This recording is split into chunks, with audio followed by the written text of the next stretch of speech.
Magandang araw po sa inyo, Sir Blair. At sa lahat po ng mga taga-subaybay ng inyong YouTube channel. Matagal-tagal na rin po akong tagapakinig ng inyong mga kwento. Taga-Leyte po ako at minabuti ko nang huwag banggitin ang pangalan ng aming baryo at palitan ang ilang detalye sa kwentong ito para na rin sa seguridad at katahimikan ng mga taong kasali rito. Nagsimula ang hilig ko sa mga kwentong kababalagan nung maranasan ko ang isang bagay na tuluyang nagpabago sa pananaw ko sa buhay. Yun ang panahon na tinanggap ko kung sino talaga ako at kung ano ang misyon ko sa mundong ito. Sa ngayon, isa na akong albularyo dito sa Leyte. Hindi naman ako sikat, pero kahit paano ay nakakatulong ako sa mga kababaryo ko. Sa totoo lang, dati akong skeptic. Hindi ako naniniwala sa mga ganyang nilalang kahit natanyag na albularyo ang tatay ko noon. Siguro dahil na rin ito sa sama ng loob ko sa kanya. Mas pinili niya kasing maglingkod sa ibang tao kaysa unahin ang kinabukasan naming magkakapatid. Dahil sa kanya, lumaki kaming walang nanay ng bunso kong kapatid na si Julius. Pinili kong magtrabaho ng maaga para lang may pagkain kami sa araw-araw. Palaging sinasabi ni tatay noon, konting sakripisyo lang. Maghintay lang kayo dahil may biyayang darating sa mga taong hindi madamot. Pero hanggang sa malagutan siya ng hininga, dala-dala niya ang ganong mindset. Naiwan niya kaming walang-wala. Ang mas masakit pa, sa dami ng mga taong napagaling niya, ni hindi niya nagawang iligtas ang sarili niyang buhay. Dahil sa sobrang frustration, natuto akong uminom. Palagi kong kasama ang kaibigan kong si Fred na siyang tanging dumadamay sa akin sa lahat ng mga problema ko. Dito na nagsimulang umikot ang tadhana ko. Ako po si Bart. At ito ang aking kwento. Isang gabi, nakapwesto na naman kami ng matalik kong kaibigang si Fred sa harap ng tindahan ni Aling Nena. Gaya ng dati, isang 4 kantos na gin ang nasa pagitan naming dalawa. Panay din ang hit-hit buga namin ng sigarilyo. Lasing na kami. Medyo naduduling na ako sa tama ng alak na iniinom namin at nararamdaman ko na ang bahagyang pag-ikot ng paligid. Maya-maya pa, parang naubusan na kami ng mapagkikwentuhan. Napansin kong biglang tumahimik si Fred at seryosong nakatitig sa mukha ko. Hoy, ano yan? Kanina ko pa napapansin na nakatitig ka sa mukha ko ah. Siguro nababakla ka na sa akin, no? Sira ulo. Iniisip mo lang kasi. Habang tumatagal ako nakatitig sa'yo, parang nagiging kamukha mo na si Makarding eh. Pati yung pagkunot ng noo mo kapag seryoso ka.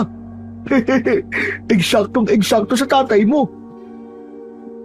Huwag mo na nga akong ikukumpara sa matandang yun, Fred. Ganda-ganda ng gabi, sinisira mo. Wala siya. Paano sinisira? Wala naman masama sa sinabi ko ah. Hanggang ngayon ba? Galit ka pa rin sa tatay mo? Huwag mo nang tanungin. Tara na. Uminom na lang tayo. Ikaw naman, kwentuhan lang naman eh. Usapang magkaibigan ba? Napatingin siya sa akin. Parang tinatansya niya kung paano ipagpapatuloy ang pagsasalita. Hindi ako umimik. Tinungga ko ang alak na nasa baso ko. Bakit ba? Laki-laki ng galit mo sa kanya. Samantalang matagal na siyang patay. Eh ano ngayon? Huy, ba't ka ganon? Ba't ganyan ka sa tatay mo? Alam mo bang marami nagmamahal sa kanya dahil madami siyang natulungan? Nire-respeto din siya kasi magaling din siyang albularyo. Alam mo, gumaya ka sa kanya. Para pag may nagpagabot sa'yo, maningil ka. Mabilis kang yayaman, Brad. Sa sinabi niyang yon, nawala na ng tuluyan ang ngiti sa labi ko hanggang sa ibinagsak ko na ang baso sa lamesa. Tumigil ka na. Alam mo namang ayaw na akong pinag-uusapan ng tungkol sa pag-aalbularyo niya. Kung alam mo lang na dahil dyan, kaya nagkandaleche-leche ang buhay naming mag-anak. Yang panghihilot? Ay nako, tapos yung paggawa ng langis, tapos yung pagkakabisado ng mga orasyon. Lahat ng yan, kalokohan lang yan. Hindi naman kalokohan yun. Kasi marami na pagaling ang tatay mo eh. Sayang nga eh, kasi wala ka man lang yatang namana sa kanya. Sayang yung kapangyarihan ng tatay mo. Parang bula lang na naglao. Kapangyarihan? Talaga bang naniniwala ka pa rin sa mga kalokohan yan hanggang ngayon? May kapangyarihan ba siya? Bakit namatay siya nang di man lang nagagamot ang sarili niyang sakit? Sige nga. Alam mo Bart, ang kamatayan, kapag talagang hanggang doon na lang ang buhay natin, hanggang doon na lang. Wala na tayong magagawa doon. Ganun talaga eh. Lahat ng tao, doon ang kahantungan. Ang sa akin lang naman Bart, nagtatanong lang ako sa iyo kung bakit wala man lang sa inyo ang nakamana sa ganung kakayahan niya. May mga naririnig kasi ako na pwede namang ipasa yun sa mga anak o kamag-anak nila eh. Ipasa sa akin? Anong gagawin ko sa kapangyarihan? Kung ang kapalit naman kumakalaman sikmura namin. Nakita mo ba kung paano kami naghirap ni Julius? Yung mga natulungan niya, nasan sila nung naghihingalo siya? Wala, di ba? Namatay siyang miserable. Walang pambili ng sariling gamot. Kaya wag mo sabihin sayang. Para sa akin, Chong, sumpa yan na ayokong maranasan ulit. Ngayong wala na si tatay sa buhay namin magkapatid. Galit ka din sa mga natulungan ng tatay mo? Sino ba di magagalit, Brad? Inubos niya lahat ng oras niya sa ibang tao. Mas pinili niya maging bayani sa paningin ng ibang tao kaysa maging ama sa loob ng sarili niyang bahay. Uminom uli ako ng alak. Tinungga ko yun at hindi na uminom ng chaser. Responsibilidad ng isang magulang na siguraduhin na ang mga anak niya na may magandang kinabukasan. May pinag-aralan naman si tatay, nakatapos siya. Kung sana sa halip na mag-albularyo nag-abroad na lang siya, di sana hindi kami ganito ngayon. Sana hindi lumaking walang nanay si Julius. Siyang dahilan kung bakit lumayas si nanay at sumama sa iba. Hindi makapagsalita si Fred. Sunod-sunod ang paglagok niya ng alak. Ang masama pa niyan, namatay siyang iniwan kaming lubog sa utang. Ang pagiging albularyo ay hindi isang misyon para sa akin. Isa tong sumpa na sumira sa pamilya namin. Kaya wag na wag mong sasabihing sayang dahil hindi ako nagmana sa kanya. Mas gusto ko pang mamatay sa gutom habang nagtatrabaho ng marangal kaysa manlin lang ng tao gamit ang mga orasyong wala namang silbi. Pasensya ka na Brad ah. Hindi ko naman gustong inisin ka eh. Gusto ko lang naman na guminhawa ang buhay mo at naisip ko lang na baka yun ang magbigay sa'yo na swerte. Giginhawa ang buhay ko, Fred.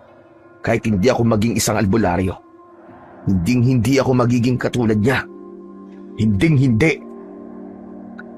Saglit kaming natahimik na dalawa. Maya-maya pa ay inabutan niya ako ng isa pang stick ng sigarilyo at sinindihan ito para sa akin. Brad, makinig ka sa akin. Alam kong masama ang loob mo. At valid yan. Pero Brad, wag mo naman sanang hayaang lamunin ka ng galit sa tatay mo. Mahirap mabuhay sa nakaraan eh. Sabi nga nila, subukan mong tumingin sa bright side. Malay mo, may ibang plano ang tadhana para sa'yo na hindi pa nakikita sa ngayon dahil nga nakapiring pa yung mga mata mo dahil sa'yo nanakit. Matagal na siyang patay eh. Kaya sana patawarin mo na siya para makalaya ka na rin. Tinapik niya ako ng malakas sa balikat. Huwag ka magalit sa akin, Bart ha. Alam mo naman na magkakampi tayo sa lahat ng laban, di ba? Mula pa nung mga bata tayo, ako na nagiging backup mo. Palagi mo ako maaasahan. Hindi kita tatalikuran kahit kailan, Brad. Alam ko naman yun eh. Salamat ha. Pasensya ka na kung uminit yung ulo ko. Masyado lang talagang malalim ang hugot ko pagdating kay tatay eh. Naiintindihan ko naman eh. Itagay na nga lang natin lahat ng mga problema natin. Kampay! Nag-umpugan ang aming mga baso. Ilang sandali pa ay konti na lang ang laman ng aming bote. Siya nga pala, Bart. Ano ba talaga plano mo? May nabalitaan ako rito sa baryo eh, na may bala ka raw umalis. Totoo ba yung chismis? Naluluwas ka ng Maynila para magtrabaho? Pinag-iisipan ko pa nga eh. Alam mo naman dito sa atin, di ba? Parang paikot-ikot lang tayo, walang asenso. Pangarap ko kasi na makabili ng sariling lupa. Yung hindi lang pwedeng pagtirhan, kundi matataniman ko na rin ng mga sarili kong nyug. Gusto ko yung sa akin talaga ang kita, hindi yung laging nangungupaan at nakikiporsyento lang ng maliit na halaga. Malaking pangarap yan, Brad. Pero bakit sa Maynila mo gusto mag-ipon? Alam mo namang mahirap din ang buhay dun eh. Niisip ko nga din yan, Fred eh. Kaya hanggang ngayon nandito pa rin ako sa Leyte. Pero tama ba talaga na dito na lang ako? Habang buhay na lang ba akong mangungopra? Baka tumanda na lang akong isang kahig isang tuka. Wala pa rin nangyayari sa buhay ko. Kanino mo iiwan ang kapatid mo? Hindi mo pwedeng iwan mag-isa yung bata sa kubo nyo. Yun nga ang isa pa, hindi ko pa alam. Baka iwan ko na lang muna siya kana Tia Choling. Natawa ng mapait si Fred, sabay iling. Sus! Iiwan mo siya doon sa tiyahin mong ubod na sungit? Naku, sinasabi ko sa'yo. Kawawa lang si Julius kapag nagkataon. Wala akong tiwala doon. Masungit na nga, mukhang pera pa. Sigurado, simot lahat ng perang ipapadala mo mula sa Maynila. Baka pati pagkain ng kapatid mo, tipirin pa na matandang hukluban na yun eh, para lang may maibulsa siya. Alam ko naman yun eh. Pero sino pa ba ang malalapitan ko, di ba? Brad, ang point ko, huwag kang padalos-dalos. Baka sa kagustuhan mong umasenso, aba, mapariwara naman ang kapatid mo rito. Pag-isipan mo muna mabuti yan. Natigilan ako at sandaling nag-isip. Alam kong may katotohanan ang sinabi ni Fred. Mahirap aminin, pero may punto siya. Sa kagustuhan kong takasan ang buhay na iniwan ni tatay sa amin, baka ito naman ang ikapahamak ng nag-iisa kong kapatid. Huwag ka magmadali. Isang maling desisyon mo lang, baka pagsisihan mo yun habang buhay. Sa ngayon, pagtiyagaan muna natin kung ano ang meron tayo rito. Malay mo, hindi mo naman pala kailangan lumayo para mahanap yung swerteng hinahanap mo. Baka nandito lang yan sa tabi-tabi. Naghihintay lang na makita mo. Tinapik ni Fred ang balikat ko bago siya tumayo at inayos ang kanyang tsinelas. Halos paus na rin ang boses niya sa haba ng naging inuman natin. O paano? Hulit tagay na natin to ha. Paghahating gabi na, Bart. Baka hinahanap na naman ako ng nanay ko. Sige na. Salamat sa pakikinig at sa masayang kwentuhan, Brad. Ingat ka sa pag-uwi ha. Ikaw ang mag-ingat, Brad. Lalo na't mag-isa ka nang maglalakad. Alam mo na, yung daan mo na pauwi, madilim doon, sa may puno ng balete. May sumisit-sit daw doon eh. Balita nga na may malaking kapre daw doon. Kumaway na siya at nagsimulang maglakad palayo. Pinanood ko siya hanggang sa lamunin ng dilim. Naiwan akong mag-isa sa harap ng tindahan ni Aling Nena na kanina pa nakasara. Huminga ko ng malalim at nagsimula na ring maglakad. Pagdating ko sa parteng pakurbada ng daan, kung saan may isang matandang puno ng balete, biglang may sumitsit. Napalingon ako, pero wala naman akong nakitang tao sa paligid. Binilisan ko ang paglalakad, pero muling may sumitsit. Ayokong isipin na totoo ang biro ni Fred, pero mahirap baliwalain ang biglang pagtayo ng lahat ng balahibo ko sa katawan. Tumigil ako at nagtapang-tapangan at nagmasid sa paligid. Ilang sandali, bigla kong narinig na may tumatawag sa pangalan ko. Hindi yun boses ni Fred. Hindi rin yun boses ng sino mang kakilala ko. Para bang boses ng isang matandang hirap na huminga. Lumingon ako sa paligid pero tulad kanina, wala pa ring tao. Lasing lang ako. Tama lang ng alak to. Kung ano-ano naririnig ko eh. Isang kaluskos ang narinig ko mula sa aking likuran. At bago pa man ako makatalon sa gulat, isang malakas na tawa ang aking narinig. Ako lang to! It's a prank! O ano, natakot ka ba ha? Akala mo siguro yung kaprinano. Akalain mong biglang bumulaga sa harapan ko si Fred na tawang-tawa sa kanyang ginawa.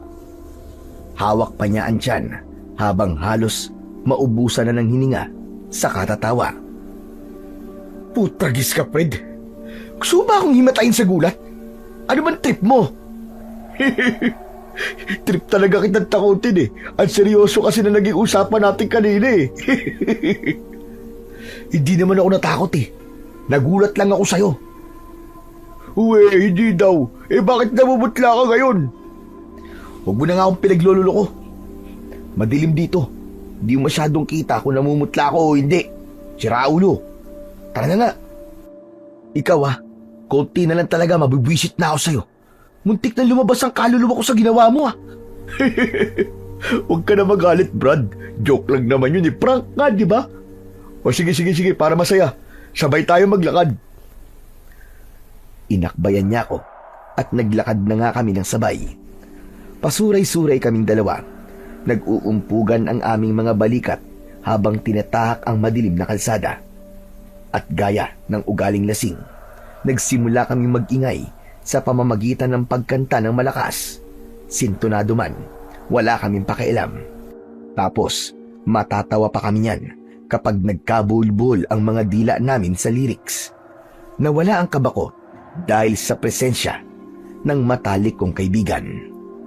Pero sa gitna ng aming katuwaan, bigla akong napatigil para akong binuhusan ng malamig na tubig. Sa di kalayuan ay may nakita akong isang matandang babae na naglalakad ng mabagal. Makakasalubong namin siya. Habang unti-unti siyang lumalapit, nakaramdam ako ng kakaiba. Kinabahan ako, kaya agad akong sumulyap kay Fred. Pero ang lokong kasama ko, tuloy lang sa pag-ungol ng kanta habang nakapikit pa ang mga mata. Parang walang pakialam o walang nakikitang kakaiba. Anak ng putya. Ano ba to? Lasing na yata talaga ako Kung ano-ano na nakikita ko.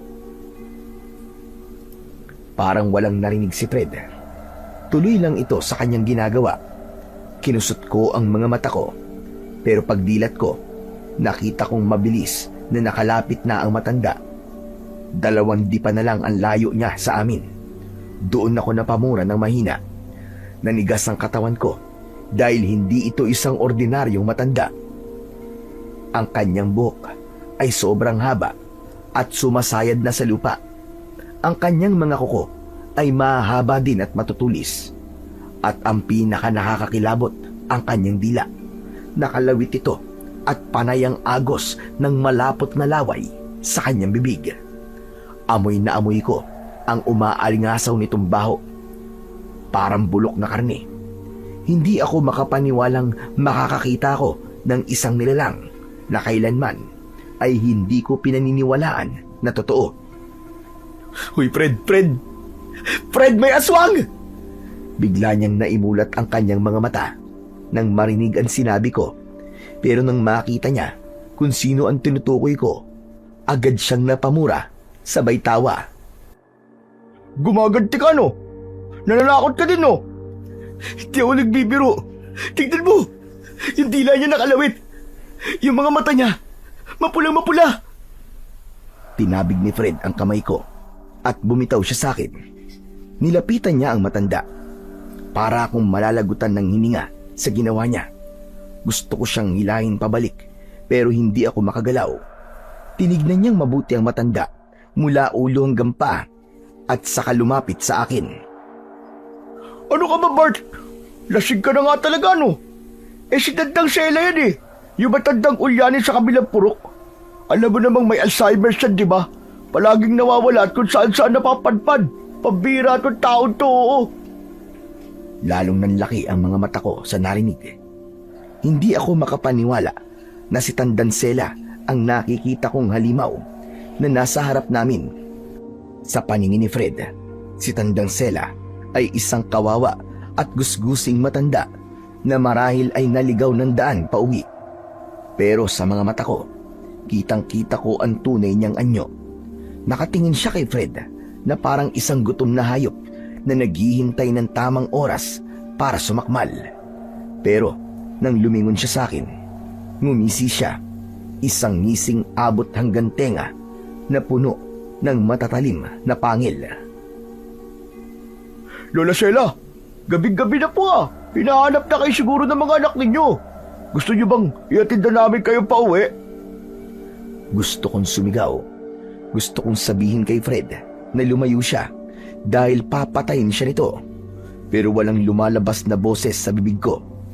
Ang tanging nagawa ko lang ay panoorin kung paano dahan-dahang inabot ng matanda si Fred. Nakita kong humahaba palalo ang mga kuko niya habang papalapit ang kamay nito sa leeg ng kaibigan ko. Sa sandaling yon, nang makita kong nasa kapahamakan na si Fred, ang takot ay biglang napalitan ng matinding galit. Subukan mo! Sige, subukan mo saktan siya! Subukan mo! Nagulat si Fred sa bigla kong pagsigaw, pero hindi ko siya pinansin. Nanlisik ang mga mata ko habang nakatitig sa limaw. Kilala na kita! Ikaw si Tandang Sela! Kaya kung sakali man na may gawin kang di maganda, ipapakita ko sa lahat ng tao dito sa baryo kung sino ka talaga. Sisirain kita. Sige, subukan mo saktan ang kaibigan ko. Tumigil ang aswang. Ang mahaba niyang dila ay dahan-dahang bumalik sa loob ng kanyang bibig. Tapos ay dahan-dahan na siyang tumalikod. Naglakad na siya palayo hanggang sa tuluyan ng naglao sa dilim. Doon pa lang ako nakahinga ng maayos. Pero laking gulat ko nang bigla akong batukan ni Fred. Ano ba problema mo, Bart? Ano yun? Pati matanda pinatulan mo? Grabe ka! Nakakahiya ka naman! Anong... Ikaw na nga yung iniligtas eh. Ikaw pa yung... Anong iniligtas? At bakit mo ako ililigtas? Sige nga. Wala naman masamang ginagawa sa akin yung matanda. Ulyanin na yung tao. Nagawa mo pang takutin. Ewan ko sa'yo. Hindi siya tao, Fred. Ano ka ba? Maniwala ka sa akin. Aswang siya. Kitang-kita ko. Yan. Yan ang sinasabi ko sa'yo eh. Ang alak, sadyan dapat nilalagay. Hindi sa utak. Anong... Hindi tama yun ha. Kahit lasing tayo, hindi dahilan yun para mambastos ka na matanda. Tandaan mo, tatanda ka rin, Brad. Una. Sige na. Kasalanan ko na kung kasalanan. Hindi ko na ipinilit sa kanya ang katotohanang nakita ko. Naglakad na lang kaming dalawa. Wala sa aming kumibo. Pero nang makarating kami sa tapat ng gate ni na Fred, huminto siya at tinignan ako. Brad, pasensya ka na sa mga nasabi ko kanina. Di ko naman sinasadya yun eh. Nag-alala lang talaga ako dun sa matanda. Kaya ako nasabi ang mga ganun salita. Ayun ba? Wala yun. Ayos lang, naiintindihan ko naman eh. Hayaan mo, Brad. Hindi na mauulit yun. Nagkasundo kaming dalawa. Pumasok na si Fred sa gate. Pero bago pa siya tuluyang makapasok sa bahay nila, muli siyang lumingon sa akin. Nakatayo pa rin ako sa labas nila. Ano ba? Umuwi ka na. Gabi-gabi na oh. Baka mapano ka pa niya sa daan eh. Sige lang, mauna ka na. Ayos lang ako. Hindi, ikaw na mauna. Sige na. Tatanawin kita hanggang sa makarating ka sa inyo. Baka mapahama ka pa eh. Baka maduling ka uli at may mapagkamalang ka na namang aswang. Sira ulo ka talaga. Sige na nga, mauna na ako ah. Sige, ingat. Naglakad na ako at mga ilang hakbang lang ay nasa tapat na ako ng aming bahay. Sige na pare, nandito na ako sa tapat ng bahay namin, ayos na ako dito. Pumasok ka na. Salamat ha. O sige, mabuti naman. Bukas ulit, Brad, ah. Kumaway si Fred bago tuluyang pumasok. Nang mawala na siya sa paningin ko, naglakad na din ako, papalapit sa pintuan namin. Nang nasa tapat na ako, bigla itong bumukas. Nakita ko si Julius na nakatayo mula roon. Hoy, ikaw na bata ka? Bakit gising ka pa ha? Gabing-gabi na. Ano ba naman yan, kuya? Kahit sino naman magigising sa ingay niyo ni Kuya Fred kanina eh. Ang lalandi niyo. Akala mo mga pusang nagliligawan sa ibabaw ng bubong eh. Hoy, ikaw na bata ka ha? Kung makapagsalita ka parang di mo ako kuya. Pumasok ako sa loob at sumunod naman sa akin si Julius. Pagkasara ng pinto, hinarap niya ako. Lasing ka na naman, kuya. Gabi-gabi na lang ah. Iniiwan mo lang ako dito na palaging mag-isa. Pasensya ka na. Napasarap lang naman ng konti sa inuman si kuya. Pagtanda mo, maiintindihan mo din kung bakit umiinom ng alak ang mga matatanda. Napapasarap samantalang ako dito. Balot na balot ng kumot dahil sa takot. Tapos ikaw nagpapakalunod ka sa alak na parang walang naghihintay sa'yo dito. Mabuti pa no nandito si tatay. Hindi ako naiiwan na mag-isa eh. Safe ako. Paano? Kung may mangyari sa akin dito, sige nga. Bumaba ang tingin ko sa saig. Sa gitna ng kalasingan ko, tinamaan ako sa sinabi niya. Tama siya. Responsibilidad ko siya. Pero palagi na lang mas inuuna ko ang sarili ko kaysa sa seguridad niya. Sige Julius, hayaan mo. Di na mauulit to. Dito na lang kami mag-iinom ni Fred para hindi ka may iwang mag-isa. Pagkasabi ko nun, ay bigla siyang sumimangot, imbis na matuwa. Kuya, alam mo mas mabuti pa itigil mo na yung pag-inom-inom mo. Hindi makakabuti sa kalusugan mo yan eh. Baka mamaya magkasakit ka pa eh. Pabayaan mo lang ako sa bisyo ko, Julius. Ito lang naman ang pahinga ko ah. Pahinga? Naku, tigilan mo nga ako kuya. Hindi pahingan tawag dyan. Sakit sa katawan at sakit ng ulo ang makukuha mo sa gin na yan. Itinukod ko ang aking siko sa lamesang kahoy at tinignan ng kapatid ko ng seryoso. Kahit pa nga ba, medyo gumigewang ang aking paningin. Kung magkasakit, wala na tayong magagawa doon, Julius. Ganun talaga ang buhay eh. Bahagi na yan ng pagiging tao natin. Huminto ako sandali. May inalalang kanta sa utak ko. Alam mo ba yung lyrics doon? Sa kanta ni Iris? Napatingin sa akin si Julius, tila nagtataka kung bakit yun ang naitanong ko sa kanya. Pakinggan mo ito mabuti ah. When everything feels like the movies and you bleed just to know you're alive. O diba? Tao tayo. Kailangan nating magkasakit. Kailangan nating masugatan para maramdaman natin buhay pa pala tayo. Kuya, lasing ka na talaga eh. Kung ano-ano na sinasabi mo eh. Tapos, ewan ko sa'yo, hindi ko naman alam yung kantang yun. Bahala ka kung di mo alam. Kaya huwag kang ano dyan. Ay nako kuya, mabuti pa, matulog ka na. May pasok ka pa bukas sa kuprahan na. Ay oo nga pala no. May pasok na naman. Mapapagod na naman. Pero hindi naman yayaman. Yumuko ako sa lamesa at ilang sandali, hindi ko na namalayan na nakatulog na ako. Ngunit hindi nagtagal, nagising ako nang may maramdamang kakaibang kaluskos mula sa labas ng aming bakuran. Nung una, akala ko nananaginip lang ako, pero naging mas malinaw ang tunog. Parang may nagkukutkot ng lupa, tapos may tunog ng baboy. Pambihira naman yan oo. Perwisyo talaga tong mga alaga ni Mang Marsing eh. Dahan-dahan akong tumayo. Nang tignan ko ang oras, halos nakakadalawang oras pa lang pala akong tulog. Panay ang reklamo ko sa kapitbahay namin. Siya ang naisip ko dahil siya lang naman ang may baboy na inaalagaan. Malapit na kasing ikasal ang anak niya, kaya nagpapataba na sila ng hayop para sa handaan. Naisip ko na baka nakawala na naman ang tinali nila at ngayon ay nanggugulo sa bakuran namin. Nagsimula akong maglakad ng pasuray-suray, papalapit sa may bintana, pero nakita ko doon si Julius. Hoy Julius, ano bang ginagawa mo dyan sa may bintana? Bakit gising ka pa ha? Napatalon siya sa gulat nang marinig ang boses ko.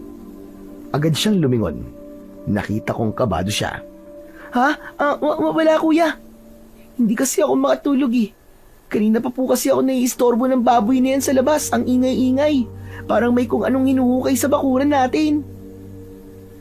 Pambihira kasi tong si Mang Marsing na to eh. Mag-aalaga ng hayop tapos hindi naman tatali na mabuti. Palagi na lang nakakawala at dito pa sa atin palagi nang bubulabog. Ang sarap isumbong sa barangay nito para madala. Kumapit ako sa bintana at tinabig ng bagya ang kapatid ko para makasilip din. Kuya, huwag mo na lang kayang silipin. Kakaiba kasi ang tunog niya eh. Parang hindi ordinaryong baboy. Anong hindi ordinaryong baboy ang pinagsasabi mo? Baboy yan. Baboy nakakarnin sa makalawa. Hayaan mo at bubugawin ko nung makatulog na tayo. Binuksan ko ang bintana ng todo. Sinilip ko ang labas. Doon sa ilalim ng puno ng bayabas sa tapat, nakita ko ang isang malaking itim na baboy. Nagkukutkot nga ito ng lupa gamit ang kanyang nguso. Tila naman, naramdaman ng nilalang na yon ang presensya ko. Bigla itong huminto sa paghukay. Dahan-dahan itong nag-angat ng ulo. Tumigil ang puso ko nang makita ang kabuuang itsura nito. Nakita ko ang mukha ng baboy. Kulay pula at parang nagbabaga ang mga mata nito. Kapansin-pansin din ang laway nito na tumutulo sa kanyang bibig. Ang katawan nito ay masyadong malaki para sa isang karaniwang baboy. Tumingin ito ng diretsyo sa aking mga mata. Kinilabutan ako. Natakot. Alam ko, gaya kanina, isa lang itong panlilinlang. Anak ng teteng, oo. Ganito ba talaga kasama ang tama ng alak sa akin ngayong gabi? Kung ano-anong nakikita ko Ano yun kuya? Bago pa ako sumagot, biglang kumilos ang baboy. Sa isang iglap, mabilis itong sumugod patungo sa amin nang walang babala. Ang bilis nito at parang galit na galit. Julius! Tabi! Agad kong hinila ang kapatid ko palayo sa bintana at mabilis na inilak ang bintana. Kasabay ng paglak ko ay ang isang napakalakas na kalabog. Binangga ng baboy ang bintana ng aming kubo. Nayanig ang buong bahay. Julius! Pumagit na ka dali! Huwag kang lalapit sa mga dingding! Kuya, ano ba yun? Bakit parang gusto niya sirain ang bahay natin? Nanginginig si Julius at napayakap siya sa bewang ko. Naramdaman ko ang takot niya. Pero sa pagkakataong to, hindi ko pwedeng ipakita na takot din ako. Ang tama ng alak sa katawan ko ay milagrong naglaho, napalitan ng adrenaline. Kuya, anong gagawin natin? Sa palagay ko, aswang yan. Tulad ng mga kwento ni tatay nun na tungkol sa mga aswang na kayang maging baboy. Kuya, natatakot po ako. Huwag kang matakot. Saka huwag mo nang binabanggit si tatay, wala na siya. Patay na siya. Ako na ang kasama mo ngayon. Kaya natin to. Pero habang sinasabi ko yon, alam ko sa sarili ko na wala akong armas. Wala akong anting-anting. At wala akong orasyon na magpoprotekta sa amin. Ang tanging meron ako ay inis at takot sa nilalang na ito na para bang ayaw kaming tantanan.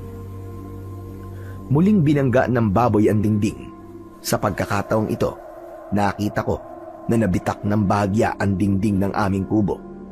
Ang mapupulang mga mata nito ay sumilip sa maliit na siwang na nagawa nito. Tigilan mo na kami! Wala ka mapapala sa amin! Umalis ka na!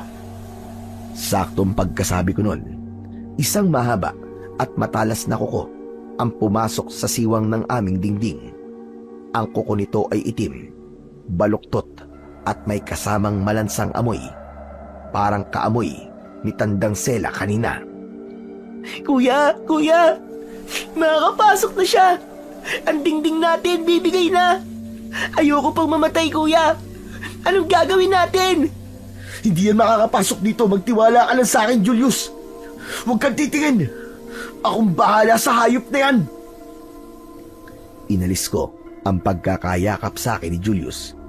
Tapos ay tumayo ako at pinilit na itulak ang isang tokador para iharang sa nasira naming dingding. Pero bago ko pa maiayos ito ng mabuti, muli na namang binalya ng nilalang na yon ang dingding namin. Kuya! Makakapasok na siya! Ano ba talagang kailangan mo sa amin? Bakit mo ba kami ginugulo? Kinakabahan na talaga ako ng mga oras na yon. Sa isip ko, pursigido talaga ang nilalang na yon na makapasok sa loob ng bahay namin. Hindi ko na alam ang gagawin ko ng mga oras na yon, pero biglang naagaw ang pansin ko nang bumukas ng kusa ang lumang drawer ng aming tokador. Dahan-dahan akong lumapit at nakita ko doon ang ilang gamit ni tatay. Nakasunod sa akin ng kapatid ko. May laman itong mga libreta, mga libro, ilang punyal, mga langis, at isang buntot ng pagi. Kuya! Ang buntot ng pagi! Baka makatulong yan sa atin! Gamitin mo, kuya! Hindi. Ayoko, hindi ko gagamitin yan. Natulala si Julius nang marinig ang sinabi ko. Sa gitna ng panganib, hindi niya maisip kung bakit nagmamatigas pa ako. Ayoko talaga silang gamitin dahil sa pride ko. Ayokong kainin ang mga sinasabi ko na kailanman ay hindi ako matutulad sa tatay ko. At yung mga gamit na yon, yun ang sinisisi ko kung bakit hindi naging maganda ang buhay naming mag-anak. Kuya, ano ka ba? Papatay na tayo ng aswang na yan kung di tayo lalaban! Wala na tayong oras, kuya! Sinabi na nga ayoko eh. Kaya kong labanan ng aswang na yan na hindi ginagamit ang mga gamit ni tatay. Ano? Seryoso ka ba? Buhay natin na nakataya rito, kuya. Kung ayaw mong gamitin, ako na lang ang gagamit. Agad na kumilos si Julius. Dinampot niya ang buntot ng pagi. Pero bago pa siya makakilos, mabilis akong kumilos. Inagaw ko ang buntot ng pagi sa kamay niya. Akin na nga yan! Huwag kang makialam dito! Saktong pag-agaw ko sa sandata, isang napakalakas na balya ang muling yumanig sa buong kubo. Sa pagkakataong ito, hindi na nakayanan ng dingding namin. Nawasak na ang malaking bahagi nito at pumasok ang kalahating katawan ng dambuhalang itim na baboy. Umalingasaw lalo ang lansa at amoy ng nabubulok na karne. Ang pulang mga mata nito ay nanlilisik. Diretso ang tingin kay Julius. Puntirya niya. Ang kapatid ko. Hindi na ako nag-isip, lalo na nang muntik ng sunggaban nito ang paa ni Julius. Hayop ka! Layuan mo ang kapatid ko! Buong puwersa kong iwinasiwas ang buntot ng pagi. Sa unang tama pa lang sa balat ng halimaw, agad na itong umatungal sa sakit. Umusok din ang bahagi ng katawan nito na tinamaan ng hawak kong sandata. Kaya naman, hindi ko na ito tinigilan. Panay ang hagupit ko sa kanya ng latigo. Nagwala ang nilalang. Umungul ito ng umungul. Pinagpapaluko pa rin siya ng walang tigil. Wala na akong pakialam sa pagkakataong yon. Kahit nakainin ko pa ang sinabi ko kanina, basta't mailayo ko lang sa demonyong yon ang kapatid ko. Papatayin kitang hayop ka! Papatayin kita! Sa huling hagupit ko, bumigay ang nilalang. Kusang umatras ito palabas ng nawasak naming dingding. Agad kong binuksan ang bintana para makita siya. Pero ang tangi ko na lang naabutan ay yung anino niya na tumatakbo ng mabilis patungo sa madilim na bahagi ng nyugan. Hanggang sa tuluyan na itong nawala. Wala na ang aswang. Ligtas na kami ng kapatid ko. Napatingin ako sa buntot ng pagi na nasa kamay ko. Marumi ito at may bahid ng itim na dugo. Napatingin din ako sa nawasak naming dingding at kay Julius. Ayos ka lang ba, ha Julius? Oo, kuya. Huwag ka mag-alala sa akin, okay lang ako. Eh ikaw, hindi ka ba nasugatan? Ayos lang din ako. Medyo napagod lang. Pero wala naman akong sugat. Mabuti na lang at okay lang tayo, kuya. Pero ang galing mo kanina, kuya. Nagawa mong saktan at itaboy yung aswang. Para ka lang si tatay, ang astig mo. Hey, manahimik ka nga. Kung ano nung sinasabi mo. Patulog ka na nga. May pasok ka pa bukas. Sige na. Ayokong malate ka sa eskwela dahil sa puyat. Sabado bukas, kuya, walang pasok. Ha? Ganun ba? Eh di matulog ka pa rin. Para tumangkad ka naman. Grabe ka naman sa akin, kuya. Pero paano ako makakatulog niyan? Sira na ang bahay natin eh. Nag-aalala ako, kuya, na baka mamaya biglang bumalik yung aswang na yun. Tapos kainin tayo habang natutulog tayo. Di na babalik yun. Saka magbabantay na ako dito sa sala. Iaharang ko na lang muna yung tukador at iba pa nating mga gamit para matakpan yung mga sira. Sige na, pumasok ka na sa kwarto. Ako nang bahala dito. Sige na nga. Pumasok na siya sa kwarto at ako naman na natiling gising sa loob ng halos 30 minuto. Pero dahil sa pagod, muli na din akong nakatulog nang hindi ko namamalayan. Kinabukasan, nagising ako sa ingay ng mga tao sa labas. Medyo masakit pa ang ulo ko dahil sa hangover at puyat. Lumabas ako ng bahay at nakita ko ang ilang kapitbahay namin na nagkukumpulan malapit sa kalsada. Naroon si Fred at nakikiusyoso. Anong meron dito? Ba't ang daming tao? Oh Bart, mabutit gising ka na. Nandito kami kasi nakikibalita kami doon sa nangyari kay Tandansela. Si Tandansela? O bakit? Anong meron sa kanya? Eh di na kasi natin naabutan eh. Pero sabi ng mga kapitbahay natin na yan, natagpuan daw si Tandansela doon sa Maynyugan. Patay na. Ano? Anong patay? Sigurado ka ba sa kwento na yan? Di ba nakita lang natin siya kagabi? Yun na nga eh. Kaso patay na daw talaga siya, sabi ng mga nakakita. Puno daw ng latay at pasa ang buong katawan niya. Para bang pinagpapapalo ng latigo? Ewan, yun ang sabi nila eh. Ano? Sigurado ka ba dyan sa sinasabi mo? Oo naman, yun yung sinabi ng mga nakakita eh. Karamihan sa mga latay ay sa likod niya tapos sa muka. Diyos ko. Kuya, Napalingon akong bigla sa likuran ko nang makita si Julius na nakasunod pala sa akin. Biglang nanuyo ang lalamunan ko nang magkatinginan kami. Naalala ko kasi bigla ang engkwentro namin kagabi sa baboy na aswang. Agad kong hinila si Julius pauwi. May masama akong kutob. Ang baboy na inagupit ko kagabi at si Tandansela ay posibleng iisa. Pagdating namin sa bahay, pareho kaming walang imik. Agad kong isinarado ang pintuan. Agad kong kinuha ang buntot ng pagi na hindi pa naisusoli sa tokador. Julius, halika. Kunin mo to, dali. Itago mo. Ibalik mo sa mga gamit ni tatay. O kaya, kahit sana hindi makikita ng kahit na sino. kuya, tungkol ba to sa narinig ko kaninang sinabi ni Kuya Fred? Posible bang namatay si Tandansela dahil sa ginawa mo? Ano? Anong sinasabi mong bata ka? Narinig ko po kasi na puno doon ng latay ang bangkay ng matanda. Nasa isip ko po na baka siya po yung aswang na sumalakay sa ating kagabi at napatay mo siya, kuya. Napatay mo yung aswang na yun. Huwag ka maingay. Makinig ka sa akin, Julius, ha? Makinig ka mabuti. Kahit na anong mangyari, kahit sino magtanong, wala kang pagsasabihan na nangyari dito sa ating kagabi. Nagkakaintindihan ba tayo? Pero bakit, kuya? Aswang naman siya eh. Self-defense lang naman ang ginawa natin. Hindi, kahit ano pa. Ayoko masali tayo sa usaping to. Kung sasabihin mong aswang si Tandansela at tayong pumatay sa kanya, sa tingin mo, may maniniwala ba sa atin? Kapag narinig nila ang kwentong to, ako ang pagbibintangan nila. Ako magiging suspect. Sasabihin nila dahil sa alak. Kaya ako napatay yung matanda. Makukulong ako, Julius. Mawawala ako rito at maiiwan kang mag-isa. Gusto mo ba yun? Hindi kuya, ayoko nun. Kaya itago mo na yan ngayon din. Sige na. Yung aswang kagabi, hindi yun si Tandansela. Ibang tao yun. Naiintindihan mo? Hindi tayo mamamatay tao. Hindi!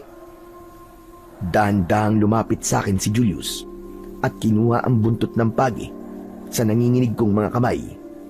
Binalot niya ito ng isang pulang tela at mabilis na itinago sa tokador.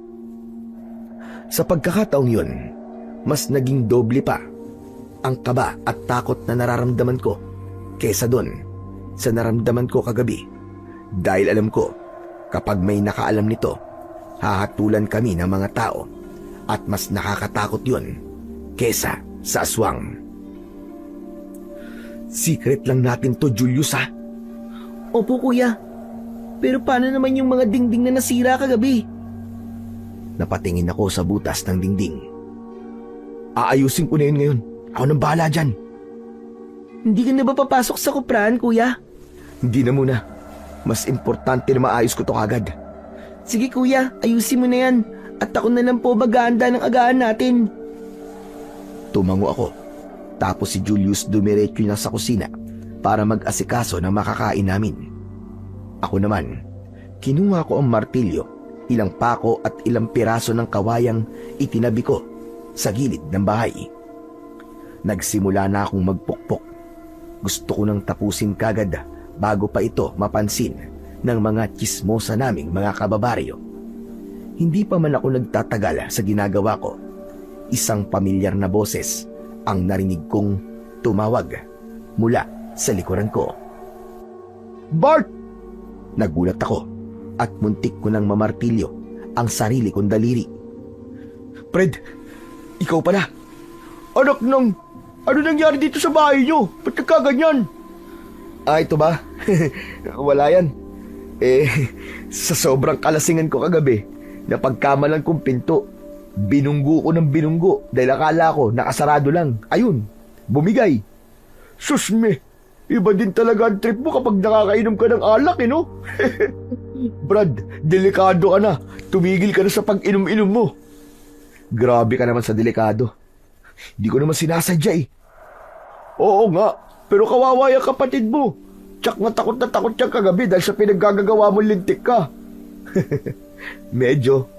Sabi ko na eh. Pero teka, hindi ka ba papasok sa kuprahan? Hindi na muna. Ayusin ko muna to. Mas importante na magaba ko to ngayon. Sa bagay.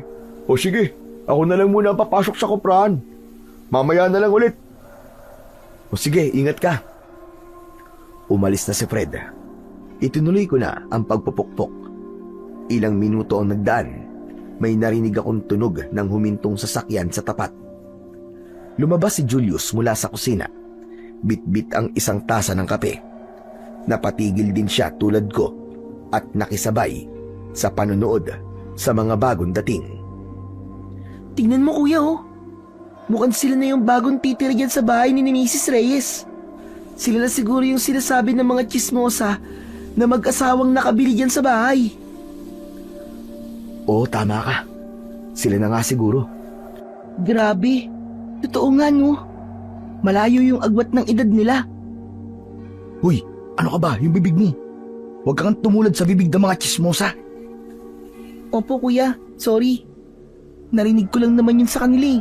Kaya sinasabi ko sa'yo, hindi na po mauulit. Tumango ako at hindi na sumagot. Muli kong tinignan ang mga bagong dating. Ang dami nilang gamit kuya. Mukhang mayaman din sila tulad ni Mrs. Reyes. Mayaman nga talaga yan. Di naman nila mabibili ang bahay na yan kung mahirap sila di ba? Sa bagay, tama ka kuya. Nanatili kaming nakamasid ng kapatid ko. Sila na nga yun. Ang sabi kasi ng mga tsismosa, buntis daw yung babae. Yang ka na naman eh. Tigilan mo na nga yan. Wala ka nang pinagkaiba sa kanila. Biglang napahinto sa pagsasalita si Julius. Nanahimik na siya at muling tumingin sa gawi ng mag-asawa. Papasok na sila sa mansyon. May mga kasambay sila at mga kargador na tumulong sa pagbubuhat at pagsasaayos ng mga gamit. Habang nagbababa ang mga kargador, napansin ko ang lalaki na lumingon sa direksyon namin. Ngumiti siya at tumango sa akin bilang pagbati. Tumango na lang din ako at ngumiti. Pumasok muna kami ni Julius sa loob ng bahay para mag-agahan. Habang kumakain kami, ay binuksan ni Julius ang usapan tungkol sa bahay na nilipatan ng mag-asawa. Kuya, alam kaya ng mga bagong lipat na yan? Yung tungkol sa bahay nila? Hindi ko alam. Bakit? Ano bang meron sa bahay na yan? Talaga bang di mo alam ang chismis tungkol sa bahay na yan, kuya? Matagal na kayang usap-usapan na pinamumugaran daw yan ng mga ligaw na kaluluwa dahil sa tagal na walang tao. Kumbaga parang haunted house. Sus, di naman totoo yun eh. Wala namang multo sa bahay na yan. Tsaka wag ka nga nagpapaniwala sa mga ganun-ganun. Totoo yun, kuya. Marami nang nagkwento. Madalas daw nilang makita dyan ni White Lady. May multo talaga dyan, kuya. Kaya nga kapag naiiwan mo ako dito, dyan talaga ako natatakot sa bahay na yan eh. Ay nako, kaya ka natatakot kasi yun palagi ang laman ng isip mo. Sige, matanong nga kita. Ikaw ba na malapit dito? May nakita ka na ba? May narinig ka na ba? Ha? Wala pa naman, kuya. O kita mo na? Kung meron talagang multo dyan, dapat tayo ang unang nakakakita kasi tayo ang nasa malapit. Alam mo ikaw, yung mga kaibigan mo huwag mo masyadong pinaniniwalaan. At baka yung nakikitang White Lady dyan yung kurtina lang na tinatangay ng hangin. Yun lang yun. Tinatangay ng hangin? Paano tatangay ng hangin? Wala namang pumapasok na hangin dyan, kuya. At saka diba, walang nakakatagal na borders dyan dati. Walang nakakatagal kasi nga mahal ang upa sa mansyong yan. Naku, ikaw talaga na bata ka. Sige na. Kumain ka na lang dyan. Pero kuya... Julius, hayaan na natin sila. Kaya may multo man o wala, magpasalamat na lang tayo at may tao nang titira dyan. Mawawala na yung paniniwala ng mga tao na haunted house ang bahay na yan. Sige na nga. Pero kuya, mabuti na lang at napatay mo yung aswang, no? Kundi baka maging target pa ng aswang yung bagong lipat. Buntis pa naman. Di ba sabi ni tatay nun na ang mga buntis daw ang pinakapaboritong biktimay ng mga aswang? Yun ang kwento ng tatay mo Kuya naman tatay mo din naman si tatay Para matapos na ang usapan, hindi na ako umimik. Tinapos ko na lang ang pagkain ko ng tahimik. Pagkatapos kumain, dinala ko na ang aking pinagkainan sa lababo at hinugasan ito ng mabilisan. Kinuha ko na muli ang martilyo at lumabas na para tapusin ang iba pang dapat na ayusin sa bahay. Mabilis na lumipas ang oras. Pagsapit ng hapon, natapos ko na rin sa wakas ang pagtatagpi sa dingding at pagpapatibay nito. Saktong-sakto naman na dumaan si Fred. Bit-bit ang kanyang itak. Halatang galing na sa trabaho sa kuprahan. Oh Bart, mukhang tapos na yung ginagawa mo Aba, maganda. Mukhang matibay Ayos yan. Oo, talagang pinatibay ko na. Para sa susunod na malasing ako, hindi na ganun kadaling masisira kapag binalya ko. Grabe ka. Ay, siya nga pala. Nagmerienda ka na ba? Di pa nga wala akong pang merienda Magtitipid ako ngayon lalo na't di ako nakapasok ngayong araw sa trabaho. Ganun ba? Hindi sama ka na lang sa akin. Tara, doon tayo kanya Aling Nena. Sasama pa? Wala na nga akong pera, pambihira ka naman Mahina na bang pandinig mo, Brad? Hindi Ang ibig ko sabihin sa'yo, samahan mo ako sa tindahan at ililibre kita doon. Yun naman pala Ba't di mo agad sinabi? Tara! Kuya! Bigla akong napalingon nang may tumawag sa pangalan ko. Kuya, pwede bang wag ka na munang maglasing ngayong gabi? Ay, hindi kami maglalasing, Julius. Huwag ka na mag-alala, magme-merienda lang kami nitong kuya mo. Gusto ba sumama? Ay, hindi na po. Kakakain ko lang naman po ng kanin Sigurado ka? Ayaw mo sumama? Opo. Basta Kuya Fred promise mo Hindi kayo mag-iinom ngayon Oo, promise. Natawa na lang ako kay Fred at kay Julius kasi tulad ng dating gawi, ganun na naman ang nangyayari. Pipigilan kami ni Julius pero tutuloy pa rin. At ang ending, alak na ang memeryenday namin sa tindahan. Excited akong naglakad kasama ang kaibigan ko papunta kina Aling Nena. Habang naglalakad, ramdam kong nangangati na ang lalamunan ko sa alak. Pagdating namin sa tindahan, doon ako nadismaya. Aling Nena, 2 soft drinks nga, saka tinapay. Huy, ba't soft drinks? Baka mamaya lang gamin tayo dyan.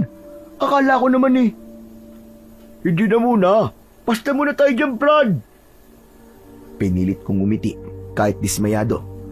Naupo kami sa mahabang bangko sa harap ng tindahan. Binuksan ni Fred ang balot ng tinapay at iniabot sa akin ang isa. Nakakalungkot yung nangyari kay Tandansela, no? Kanina sa kuprahan, yun lang ang pinag-uusapan namin eh. Sabi ng mga nakakita, parang di talaga makatao nangyari sa kanya, grabe. Ang tindi raw ng mga latay, parang nilatigo eh. Tapos, may mga nasunog pa daw na balat. Napatigil ako sa pagsupsop ng soft drinks. Tumingin ako sa malayo at pilit na iniwasan ang mga mata ni Fred. Saka sumagot. Oo nga eh. Kawawa naman yung matanda, no? Hindi na naawa ang may gawa nun sa kanya. Ulyani na nga, ginanon pa. Kaya nga eh, yun na nga pinagtataka ko eh. Sino naman kayang siraulong gagawa nun sa isang matandang wala namang kalaban-laban? Pero alam mo, sabi ni Tino, baka raw may ligaw na elemento ang nagparusa sa kanya. Hula niya, baka dahil sa kakalakad dito ay napadpad siya sa teritoryo ng isang masamang elemento. Kaya siya pinahirapan ng ganon at pinatay. Ano ka mo, elemento? Sabi ni Tino. At naniwala ka naman. Alam mo naman puro kabalastugan ang alam nun. Hindi naman palagi. Seryoso naman siya na sinabi niya sa amin yun eh. Saka kung sakali man na totoo, naku, nakakatakot ng abutan ng dilim sa kalsada kasi baka mamaya niyan eh, tayo na ang isunod ng gumawa nun sa kanya. Tumangutango na lang ako. Nakiayon sa bawat salitang binibitiwan niya. Sa loob-loob ko, gusto kong sumigaw at sabihin ang totoong nangyari kay Fred. Pero pinigilan ko na ako ang pumatay sa matanda. Pero tila may nagbara sa lalamunan ko, kasabay sa paghigop ko ng soft drinks. Pero mabuti na lang at nahanap kagad siya. Kundi, baka nabulok na yun doon sa nyugan. Kaya nga eh. O ba't parang malungkot ka? Tapos ang tipid mo pa sumagot. May problema ba? Naninibago ako sa'yo ngayon ah. Wala naman. Ayos lang ako. Medyo di lang maganda ang pakiramdam ko siguro dahil sa puyat at pagod. Ganun ba? Di kung ganun, mabuti pa umuwi na tayo para makapagpahinga ka na. Eksaktong pagkasabi nun ni Fred ay may humintong tricycle sa tapat ng tindahan ni Aling Nena. Isang babae ang bumaba. Nakasuot siya ng isang bulaklaking bestida na hanggang tuhod. Maganda ang kanyang buhok, mahaba at itim na itim. Maputi siya, makinis at napakaamo ng kanyang muka. Mapipilantik ang kanyang mga pilik mata at natural ang mapupulang labi. Bart, kita mo yun? Ang ganda! Mukhang nakita ko na yata ang babae papakasalan ko ah. Siya na magiging nanay ng mga anak ko. Natawa ko bigla sa naging reaksyon ng kaibigan ko. Muntik ko pang maibuga ang soft drinks na hinihigop ko nang makita kong nakanganga siya habang titig na titig sa bagong dating na babae. Siraulo ka talaga. Paano mong pakakasalan? Hindi mo naman kilala yan. Mamaya, parehas mo ding may lawit yan, mahirap na. Ikaw alam mo, basag trip ka talaga eh no? Hindi ka lang kamo marunong tumingin. Paano magkakaroon ng lawit yan? Napakainin, tignan mo nga. Saka tignan mo yung katawan no. Oh my God! Ang ganda talaga! Huy, manahimik ka na nga dyan. Baka mamaya marinig ka nakakahiya. Isipin pa manyakis tayo. Maingat na kinuha ng babae ang kanyang mga gamit sa tricycle. Tapos ay dahan-dahang lumapit sa tindahan. Nakangiti siyang sinalubong ni Aling Nena. Doon namin nalaman na mangungupahan pala ito kina Aling Nena. Siya raw ang bagong midwife na itinalaga ng healthcare sa bayan.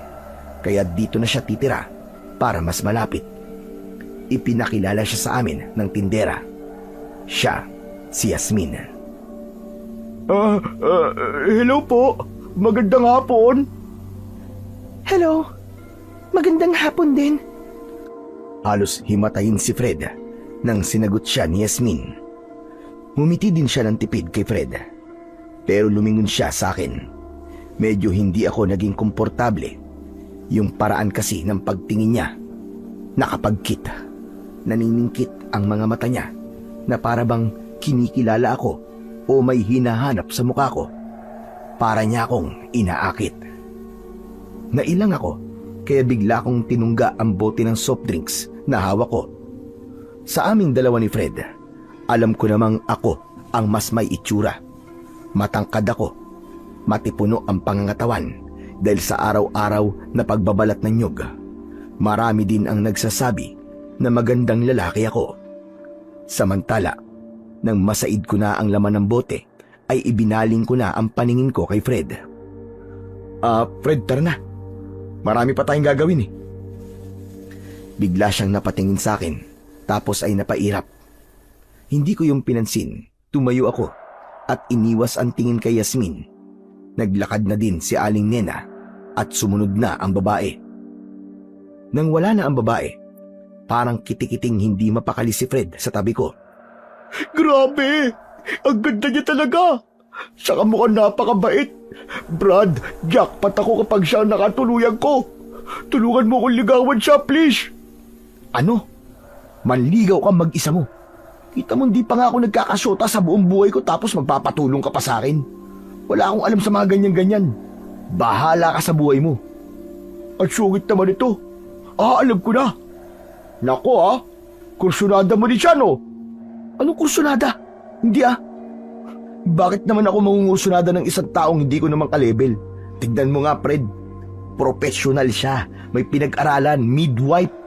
Sa tingin mo ba, magugustuhan niya ang isang hamak na katulad ko lang na magkukopra? Aray ko, grabe naman yun, Bart. Diretsahan talaga. Di ka marunong pumreno. Pasensya ka na. Pero wag tayo magbulag-bulagan. Hindi ko naman minamaliit yung trabaho natin. Pero yun ang realidad eh. Magkaiba ang mundo natin sa kanya, kaya ikaw, tigilan mo na yung pagpapantasya mo. Baka masaktan ka lang sa bandang huli. Oo naman ito. Minsan na nga lang tayo makakita ng ganong kaganda sa lugar na to. Ganyan ka pa.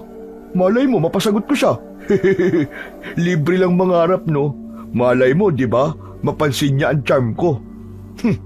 Asa ng charm, Aber? Grabe siya, oh. Grabe makapanlait, wagas. Tara na nga, umuwi na tayo. Naglakad na kaming pauwi sa kanya-kanya naming mga bahay. Hulay kahil na ang langit ng mga oras na yon. Medyo natagalan naman kami sa pagkikwentuhan, kaya alam kong nag-aalala na si Julius sa akin. Tiyak na iisipin na naman nun na napasabak na naman ako sa inuman. Pero hindi. Umuwi kami ni Fred na hindi lasing. Nang makapasok na si Fred sa bakuran nila, ako naman ay naglakad na rin papalapit sa bahay. Nakita ko si Julius na seryosong nakatitig sa malaking bahay sa tapat. Pagpasok ko doon, kinausap ko si Julius kasi parang tulala at may malalim na iniisip. Hindi niya napansin na dumating na ako. Bunso, okay ka lang ba? Mabilis siyang napalingon sa akin. Tila nagulat na nasa loob na ako. Kuya? Oh, may nangyari ba dito habang wala ako? Wala naman po. Pero kasi yung bagong lipat, nakilala ko na sila. Talaga? Paano? Nagpunta po dito kanina, nagtatanong po kung saan daw po ang bili ng gasol. Nagpakilala siya sa akin. Siya daw si Sir Rico. Sundalo pala siya. Sundalo? Paano mo nalaman? Natural po, nagkwentuhan kami. Si kuya naman talaga, oo. Aba, malay ko ba? Muli siyang napatingin sa mansyon at natulala na naman. Hoy, ano ka ba? Kanina ko pa napapansin na nakatulala ka. Kuya, kasi kanina nag-uusap kami, may nakita akong isang babae na nakatayo dyan, oh. Diyan mismo sa likod ng puno ng akasya. Ang punong akasya na sinasabi ng kapatid ko ay nakapwesto sa harap ng mansyon sa may tabi ng kanilang gate. Oh, ano naman kung may babae doon? Baka napagod lang sa paglalakad kaya huminto muna, nagpahinga. Hindi kuya eh. Iba yung tingin niya. Para siyang nagmamatsyag talaga. Nakatitig sa amin ni na Sir Rico. Tapos, ito pa. Nung may biglang dumaan na tricycle, bigla na lang siyang nawala. Yun lang. Teka. Yun lang ba ang dahilan? Kaya ka natutulala? Kung ikaw ba kuya, hindi ka mag-iisip ng masama matapos yung nangyari sa ating kagabi?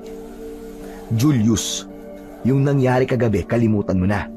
Masyado ka na napapraning eh. Lahat na lang ng nakikita mo, inuugnay mo dun sa aswang na yun. Pero kuya, iba talaga ang pakiramdam ko dun sa babae. Wala nang pero. Yung nakita mo, baka napadaan lang talaga yun. Ang mabuti pa maganda ka na ng hapunan natin para maaga tayong makakain at makatulog. Pagod ako. Inaantok na ako. Napakamot sa ulo ang kapatid ko. Pero sumunod na rin patungong kusina. Pero bago pa siya makarating, ay bigla siyang lumingon at napangiti. Oo nga pala, himala yata na hindi kayo nag-inom ni Kuya Fred ngayon. Akala ko gagabihin ka na naman ng uwi. Di nagpainom yung kuripot na yun eh. Pinainom lang ako ng sambote ng soft drinks at pinakain ako ng sambalot ng tinapay. Ay, salamat. Mabuti naman. Sana pala palagi si Kuya Fred na lang ang nanlilibre sa'yo. Tapos ikaw palagi ka walang pera para hindi ka naglalasing. O ba't sira ulong to ah? Di wala tayong kinain. Bilisan mo na nga dyan. Bago pa magbago ang isip ko at bumalik ako kay Aling Nena para mag-inom. Agad nang tumalikod si Julius. Pero dinig ko ang mahinang pagtawa niya habang nag-aayos ng mga pinggan. Napailing na lang ako. Ilang sandali pa, tinawag niya na ako para kumain. Naupo kami sa pagkainan. Ang ulam namin ay simpleng tuyo at nilagang talbos ng kamote. Pagkatapos naming kumain, hindi na ako nagtagal. Tumayo ako at dumiretso na sa kwarto para matulog. Pagkahiga ko pa lang, ay agad na akong iginupo ng antok. Ngunit ilang oras ang lumipas, bigla akong naalimpungatan. Hindi katulad ng mga nakaraang gabi na nagising ako sa malalakas na kalabog. Ang buong paligid naman ay napakatahimik. Pero may kakaiba akong nararamdaman. Masyadong maalinsangan ng hangin. Pinagpapawisan ako ng matindi. Basang-basa ang sando ko at parang nanunuyo ang lalamunan ko. Lumingon ako sa tabi kung saan nakahiga ang kapatid kong si Julius. Mahimbing na mahimbing ang tulog niya. Dahan-dahan akong bumangon. Lumabas ako ng kwarto at pumunta sa kusina para uminom ng tubig. Pagkainom ko ng isang baso, medyo guminhawa kahit papano ang pakiramdam ko. Naglakad ako pabalik, pero nang nasa sala na ako, may narinig akong kaluskos na parabang naglalakad sa labas. Lumapit ako sa bintana at sumilip. Nanlaki ang mga mata ko sa aking nakita. Sa gitna ng kalsada sa tapat mismo ng mansyon, may isang babaeng nakatayo. Nakasuot siya ng manipis, sexy at puting damit pantulog. Mahaba ang kanyang buhok na bahagyang tinatangay ng hangin. Nakatayo lang siya doon, nakatingin ng diretso sa mansyon. Hindi ko siya makilala, pero pamilyar ang hubog ng katawan niya. Pero dahil madilim at nakatalikod siya, hindi ko siya makilala. Sino kaya siya? Anong ginagawa niya? Pagkasabi ko nun, isinarado ko na ang bintana at hinayaan na lang yung babae. Ngunit pagtalikod ko, may biglang sumulpot sa harapan ko. Ah! Gulat na gulat ka, kuya. Grabe ka naman. Parang nakakita ka ng aswang ah. Ano ba, Julius? Papatayin mo ba ako sa gulat ha? Bakit ka ba nandito? Nagising kasi ako kanina, kuya, nang bumangon ka. Ano ba't sinisilip mo dyan? May aswang ba ulit? Wala. May tao lang na dumaan. Sigurado ka, kuya? Bakit parang namumutla ka? Wala nga sabi. Sige na. Bumalik ka na dun. Matulog ka na ulit. Naglakad na pabalik si Julius. Sumunod na din ako kagad. Kinabukasan, maagang dumaan si Fred sa bahay para sunduin ako papasok sa trabaho. Habang naglalakad kami patungo sa koprahan, may mga nakita kaming mga tao na nagtatakbuhan. Papunta sila sa may tulay na tawiran, papunta sa Nyugan.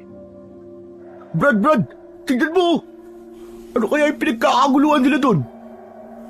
Aba, ewan ko. Gusto mo tignan natin? Maaga pa naman eh. Naglakad na kami palapit sa lugar na yon. Nakipagsiksikan kami sa kumpulan ng mga tao. Isang bangkay ng babae ang aming nakita. Teka! Si Lita yan na! Ano nangyari sa kanya? Diyos ko, kawawa naman! Si Lita ay dati naming kaeskwela ni Fred. Ang alam namin, kabuanan niya na sa kanyang panganay. Kalunos-lunos ang sinapit niya. Wakwak ang kanyang tiyan. Wala na din ang sanggol at ilang lamang loob niya. Sa gitna ng kumpulan ay nakita ko ang lalaking bagong lipat. Kinausap ito ni Fred at tinawag na Sir Rico. Magkakilala na pala kagad ang dalawa. Sir Rico, kayo po pala yan. Ano pong ginagawa niyo dito? Galing ako dun sa Menyugan. Napadaan lang ako dito kasi nakita ko nagkakagulo. Kami nga rin po eh. Bumaling ang tingin niya sa akin. Ikaw si Bart, di ba? Yung nasa tapat ng bahay. Ako nga po, sir. Matanong ko kayong dalawa. Talaga bang may mga ganitong patayan na nangyayari dito sa baryo nyo? Napaka-brutal naman ng ginawa sa babaeng ito. Aba, kung titignan parang hindi taong gumawa. Hindi naman po, sir. Pero hindi rin to ang una. Noong nakaraang araw, matanda naman po ang pinatay pero parang nilatig ko po eh. Teka, hindi kaya aswang ang nangangain ng sanggol ang may gawa nito? Huy, manahimik ka nga, Fred. Nananakot ka na naman ng tao eh. Hindi, okay lang. Hindi naman ako natatakot eh. Nagtatanong lang ako. At kailangan ko talaga ng totoong sagot. Alam niyo naman, di ba, nabuntis ang asawa ko. Kabuanan niya na. Kaya kailangan kong malaman ng totoo para alam ko kung paano ko siya mapoprotektahan. Nagsasabi naman po kami ng totoo, sir. Pero sa ngayon ang pinakamabuti po huwag niyo pong hahayaan na mag-isa lang ang asawa niyo lalo na po sa gabi. At kung maaari maglagay po kayo ng maraming ilaw sa labas ng bahay niyo. Tama po sinabi ng kaibigan ko. Salamat. Gagawin ko yun. O siya, sige. Maiiwan ko na kayo Kailangan ko nang umuwi Pinanood namin si Sir Rico na mabilis na naglalakad papalayo. Si Fred naman ay napakamot sa ulo. Grabe, nakakatakot na talaga dito sa baryo natin.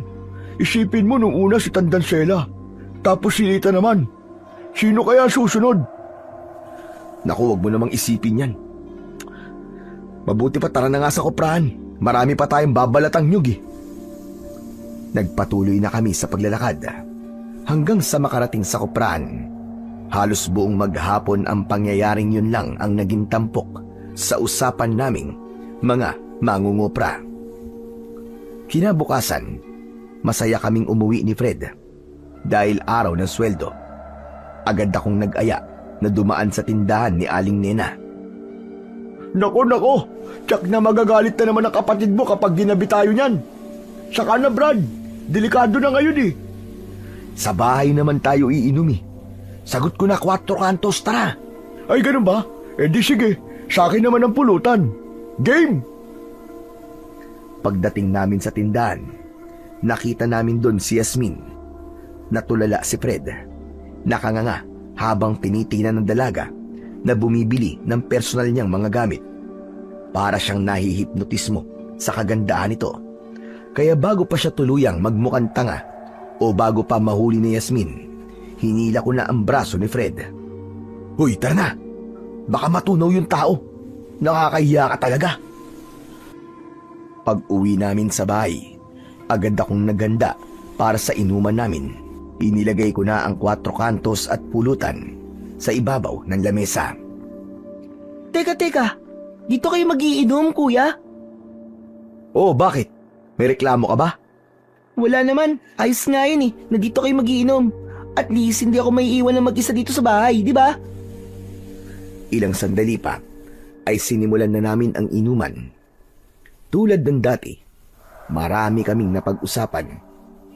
Trabaho, buhay-buhay, at yung mga kababalaghang nangyayari sa baryo namin. At habang lumalalim ang gabi, tumataas na din ang amats namin. Hindi namin namalayan na nakatulog na kami pagkaraan ng ilan pang sandali. Doon mismo sa labas. Maya-maya ay biglang may yumugyug sa balikat ko. Kuya gising. Pumasok na kayo sa bahay. Ha? Bakit tapos na ba? Hindi na pala nakauwi ang loko. Kaya nga kuya napasobran naman kasi kayong dalawa eh. Tara na sa loob. Kaya mo ba? Oo naman. Itong si Fred na lang ang alalayan natin. At di na yan magigising, sigurado ako. Lasing na lasing ang lokong yan eh. Tumayo ako at hinawakan ng isang braso ni Fred. Pinagtulungan namin siyang itayo ni Julius. Mabuti na lang at medyo naalimpungatan siya. Kaya naman, di kami masyadong nahirapan. Pagdating sa loob, muli siyang nakatulog. Ha, tawa. Tulog ka agad. Hayaan mo na kuya. Ikaw din, matulog ka na. Sa sandaling ipinikit ko ang mga mata ko, biglang may narinig kami ni Julius na naglalakad sa labas. Kuya, may tao. Kaya nga eh. Narinig mo din? Oo kuya. Teka, sisilipin ko lang. Agad na lumapit sa may bintana si Julius at sinilip kung sino ang nasa labas. Kuya, babae. May babae sa labas. Nakaharap siya sa mansyon. Ano? Mabilis akong lumapit at nakisilip na din. Sakto naman lumingon ang babae at doon ko siya nakilala. Si Yasmin yun ah. Ano? Kilala mo siya kuya? Oo, huwag ka maingay. Bagong salta lang siya dito sa baryo natin. Anong ginagawa niya kuya? Ewan, huwag mo masyadong ibukas tong bintana at baka mapansin niya tayo. Naghintay ako, nagmatsyag hanggang sa nakita kong naglakad si Yasmin papunta sa may niyugan kung saan natagpuan ang bangkay ni Tandansela. Saan ka pupunta, Yasmin? Anong sikreto mo? Ba't ka lumalabas ng gabi? Ano yun kuya? Anong binubulong-bulong mo? Ha? Wala. Diyan ka lang ha. Teka kuya, anong gagawin mo? Masama ang kutob ko sa babaeng yan. Susundan ko siya. Teka, sandali lang kuya. Huwag kang umalis ng walang dalang sandata. Delikado sa labas. Ay, oo nga pala. Tama ka. Sige, kunin mo yung buntot ng pagi, dali. Mabilis niyang kinuha ang gamit ni tatay at iniabot sa akin. Kuya, mag-iingat ka. Tumango ako at mabilis na lumabas ng bahay. Sa labas, dahan-dahan akong lumapit sa nyugan. Nakita ko siya sa may bandang dulo ng nyugan. Agad akong nagtago sa likod ng isang puno at sinilip siya. Nakita ko siya nang magsimulang manginig ang balikat niya. Para bang may kung anong malakas na puwersa sa loob ng kanyang katawan na gustong kumawala. Umuungol siya, parang nasasaktan. Pero ilang sandali pa, ang likod niya ay may bumukol at mula roon ay may lumabas na malalapad at itim na pakpak na tila ba balat ng paniki. At ang pinaka nakakatakot, yung katawan ni Yasmin ay unti-unting humiwalay sa kanyang bewang. Ang mga bituka niya ay lumawit. Ang kalahating katawan niya mula bewang pababa ay naiwang nakatayo sa tabi ng puno, habang ang itaas ay dahan-dahang umangat sa hangin. Sa puntong yun, ang amats ko sa alak ay biglang nawala.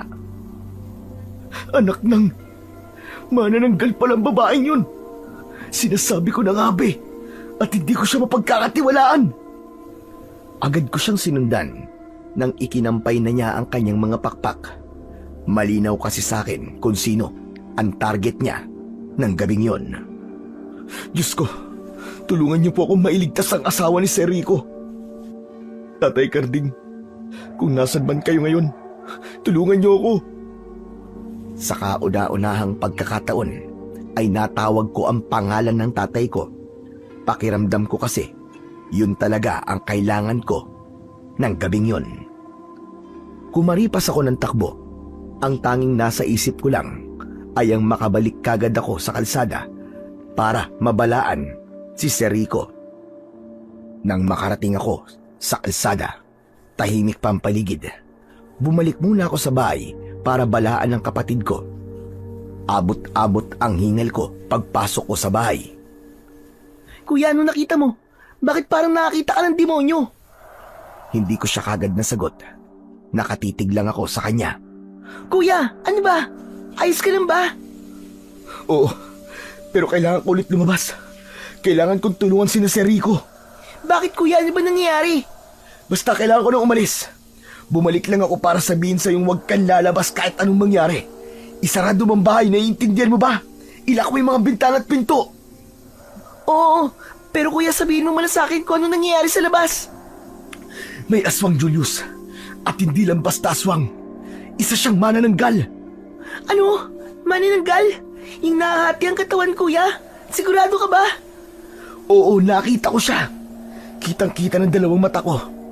Si Yasmin, yung border ni Aling Nena. Nakita kong humiwalay ang katawan niya. Naiwan dun sa may dulo ng yugan. Diyos ko, nakakakilabot ang itsura niya. At talagang dumayo pa siya dito para lang magasik ng lagim. Oo, at sa palagay ko, puntirya niya ngayon yung asawa ni Sir Rico. Anong gagawin mo kuya? Kakalabanin mo ba siya?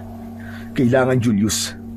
Hindi pwedeng manahimik lang ako dito habang nag-aasik siya ng takot at lagim dito sa atin. Napatay ko nga si Tandang Sela nang umatake siya dito eh. Kung kinakailangan pumatay ulit ako ng aswang, gagawin ko. Alang-alang sa katahimikan ng baryo natin. Sige kuya, pero mag-iingat ka.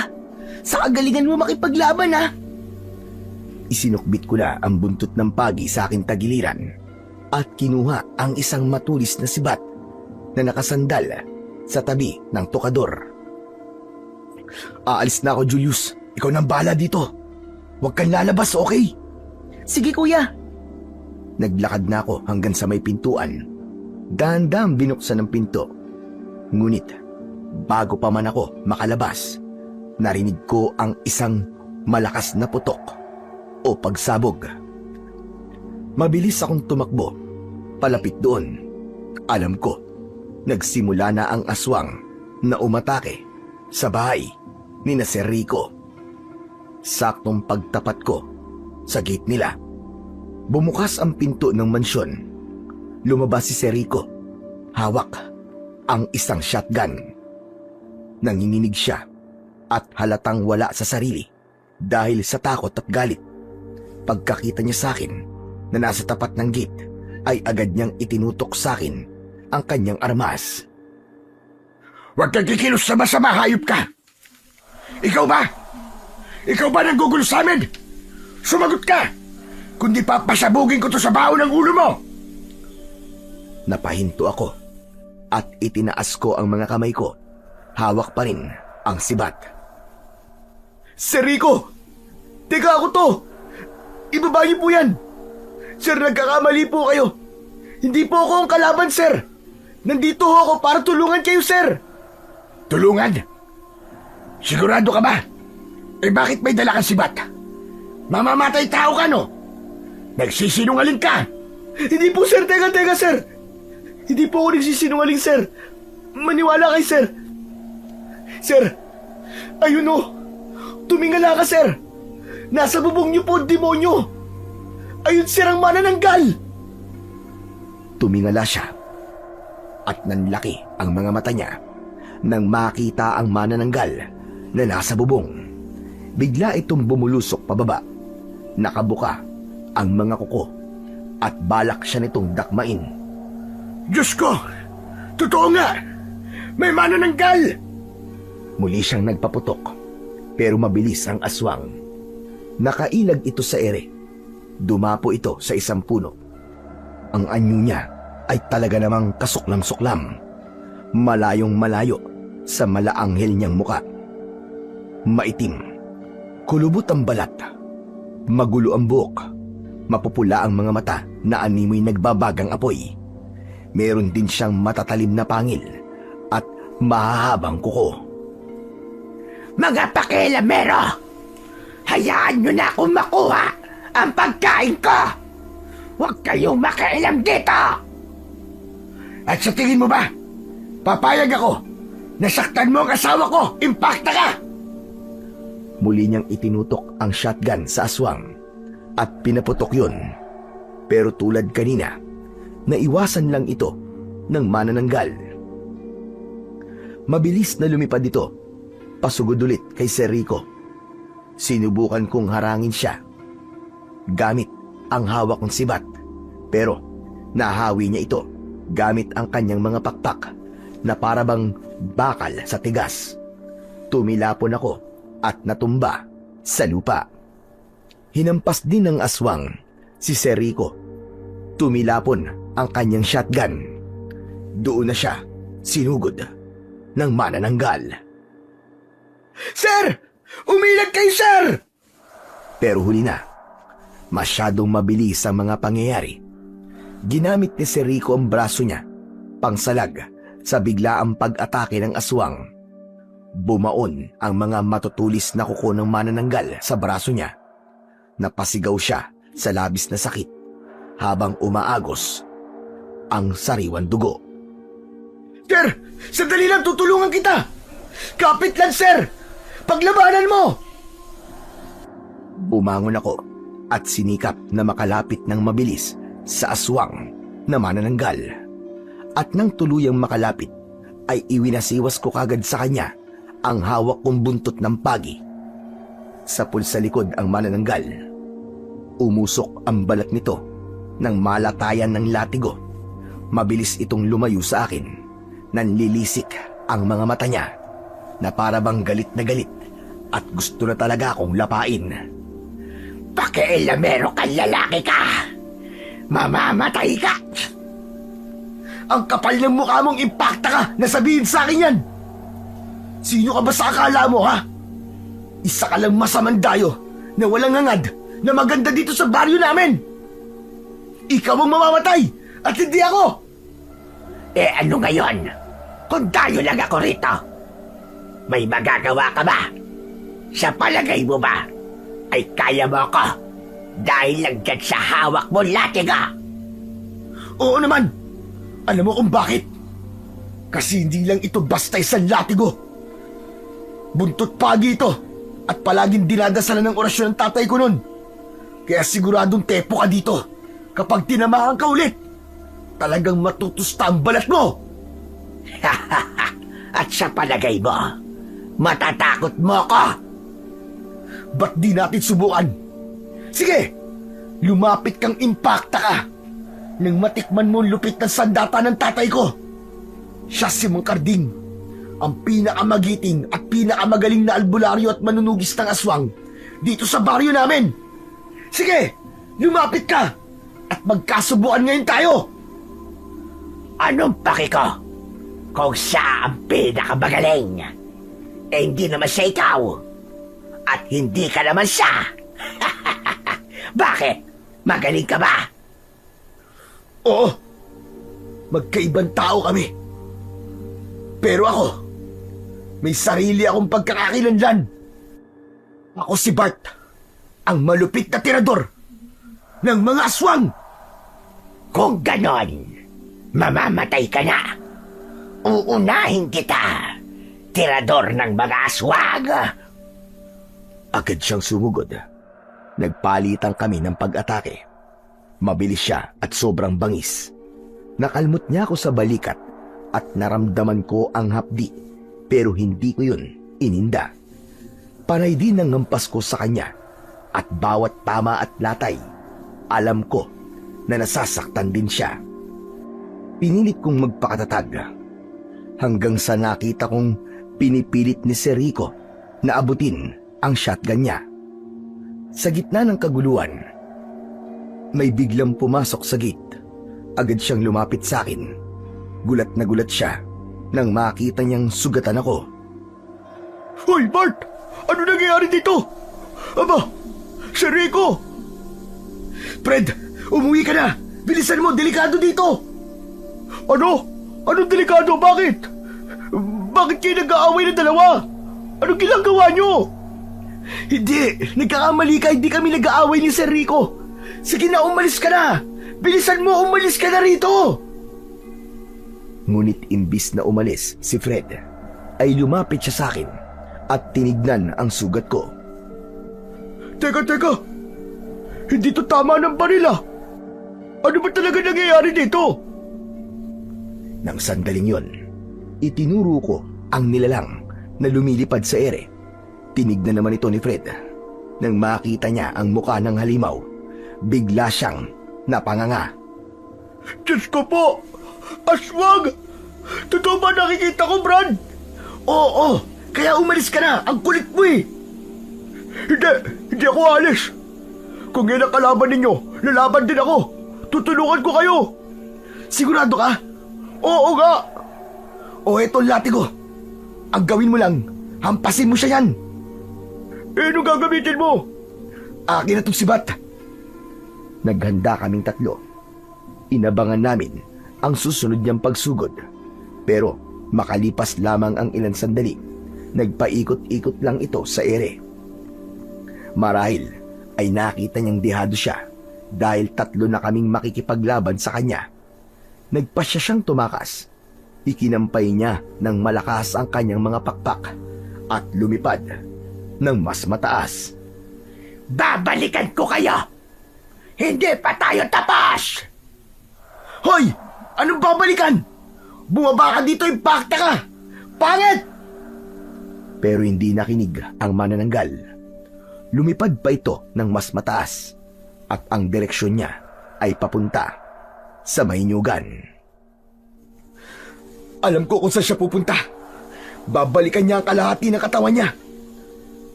Saan siya babalik? Sir, huwag na kayo mag-alala. Kami nilang bahala ng kaibigan kong pumunta doon. Balikan niyo na lang po ang asawa niyo. Hindi. Ligtas ang asawa ko. Sasama ako sa inyo. Hindi pwedeng makatakas ang aswang na yun. Mabilis kaming tumakbo sa Nyugan. Pero nang malapit na kami, narinig namin ang malakas na hiyaw ng aswang. Hindi maaari ito! Ang katawan ko! Ang katawan ko!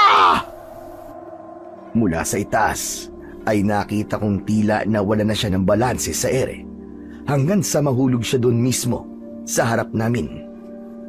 Malakas ang pagbagsak niya sa lupa. Ngumud-ngud ang mukha niya. Tiklop ang malalaki niyang pakpak at panay-ungol na lang ang lumalabas sa kanyang bibig. Nakita pa namin na bumubula na ang bibig at may lumalabas na dugo sa ilong at tenga niya. Teka lang, Sir Rico.